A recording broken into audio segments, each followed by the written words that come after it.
two ways. The first way is from your gifting. You know, you can talk about it from the Hollywood experience or from the celebrity type of experience, whereby you're born with a certain kind of a gift, or you're born with a certain type of, let me say, an ability, an innate ability. And you can see that through singing. There are people who are just born with a beautiful voice who can sing. So you can be able to identify that when you're still young. That's why you find that, for example, musicians, they start really growing their purpose when they're still young. Now, the other part is the talented type of purpose, whereby you actually grow it, you develop it. So we normally have this aspect and thought that, you know, if purpose has to be a gifting, you know, so we really spend a lot of time looking for that gift. What is my gift? What is this thing that I do? And you know, it's so unique to me, because we relate that now to, you know, for it being a purpose. But we forget that there are actually two aspects of it. The Hollywood type of it, whereby you can see people who sing Gloria, like for example, Muliro, you can see John Legend. You know, those people, they have that innate ability. But for most of us, we have to develop our purpose. We have to go really and look deeply within ourselves. Over the years, what experience have I gained? What am I good at? What do I love? You know, what can I be paid for? So if you don't fall in that category of the gifted purpose, then you have really to go through that process of discovery. Every time I speak to Sianto, I'm also here for lessons, by the way. I sat down, did my research on this particular topic. And but just before I jump into my other area as well, I have to ask this personal question. You find people who are into careers or into jobs, you know, when does your job or your career transcend into your purpose? And can you have a job or a career? Because I was looking at the majority of adults spend 80% of their time at work.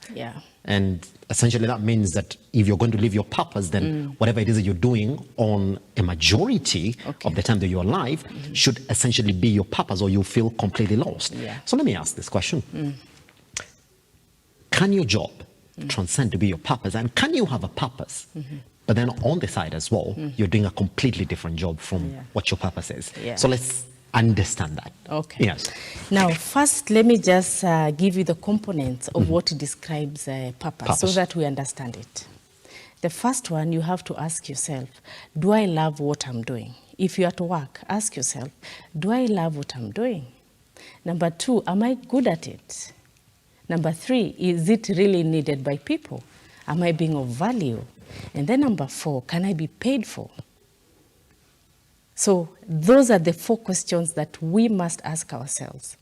Do I love what I'm doing? Do I love what I'm doing? Is it of value to other people? Yes. Is it paying me? Yes. And?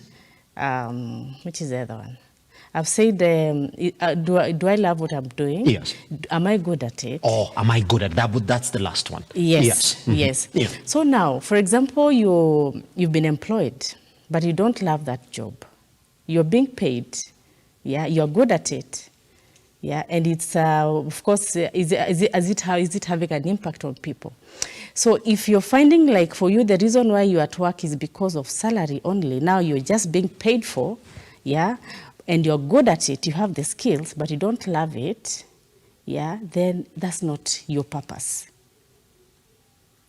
So if you're at work, and for you, your focus is just, I'm getting a salary, I have skills so that I don't get fired from this job, then that's not your purpose, because your purpose has to flow from those four areas. Do I love what I'm doing? Am I good at it? It's not just being paid for, but is it serving other people?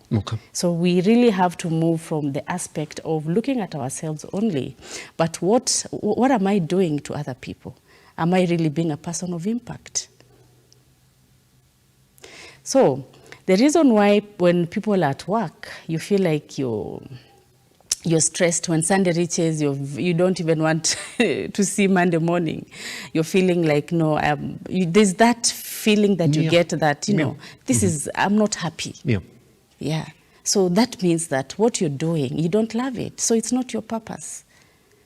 So we really have, that's why I said at the beginning, we have to go within ourselves and even just understand, how am I feeling about this work? How am I feeling about this job? Because those are cues that are telling you, is it your purpose or not? So if you really love what you're doing, you're being paid for, yes, you're good at it, yes, and you're having an impact, that is your purpose. And you can have it, you can have your job and you're serving your purpose at work. It doesn't mean that really when you're employed, you're not living your purposeful life. Because if, for example, what you're doing now, Simba, you love it, you're good at it, you're being paid for, and you're having an impact on people, then you're living your purpose. Isn't it? Yeah. Let me give you a perfect example. And maybe my HR will call me after this and